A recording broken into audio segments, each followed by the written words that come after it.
ఎందుకు లేరని నేను అడుగుతా ఉన్నా. నేను భట్టి గారిని అడుగుతా ఉన్నా, భట్టి గారు ఈ సైట్ విజిట్ సర్టిఫికేట్ మీరు లేదని చెప్పి నైనీ బ్లాక్ను రద్దు చేసినారు కదా, మరి సైట్ విజిట్ సర్టిఫికేట్ పేరు మీద జరిగిన అన్ని టెండర్లు రద్దు చేయాలని చెప్పి నేను డిమాండ్ చేస్తూ ఉన్నా. దీని మీద వెంటనే సిబిఐ విచారణ ఆదేశించాలని నేను డిమాండ్ చేస్తూ ఉన్నా.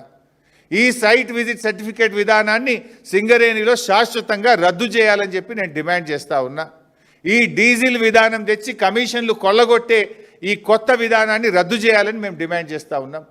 సింగరేణికి ఒక నిజాయితీ కలిగిన ఒక ఉన్నత అధికారిని సీఎండీగా శాశ్వత ప్రాతిపదికన నియమించాలని చెప్పి కూడా ఈరోజు మేము డిమాండ్ చేస్తూ ఉన్నాం.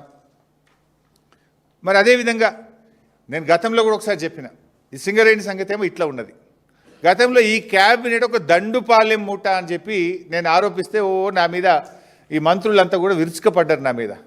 ఇప్పుడు నేను అడుగుతున్నా, మీ దండుపాలెం మూట కాకపోతే ఏంది? మీరే బయటపడుతున్నారు కదా, తన్నుక సస్తున్నారు కదా. ఇప్పుడు ఈ నైనీ బ్లాక్ టెండర్లలో ముఖ్యమంత్రి వర్సెస్ భట్టి గారు వర్సెస్ కోమటిరెడ్డి కదా, ముగ్గురు దండుకుంటేనే కదా ఇదంతా విషయం బయటకు వచ్చింది. ఇలా బొగ్గు టెండర్లలో, సింగరేణి టెండర్లలో రేవంత్ రెడ్డి గారు వర్సెస్ భట్టి గారు వర్సెస్ కోమటిరెడ్డి గారు. నాకు దక్కాలంటే నాకు దక్కాలి, నా మనుషులకు దక్కాలంటే నా మనుషులకు దక్కాలని ముగ్గురు మధ్య వాటాల పంచాయతీ కాకపోతే ఏంది ఇది? పాపం మధ్యలో ఐఏఎస్ అధికారులు, జర్నలిస్టులు బలిపశువులు అయిపోయినారు.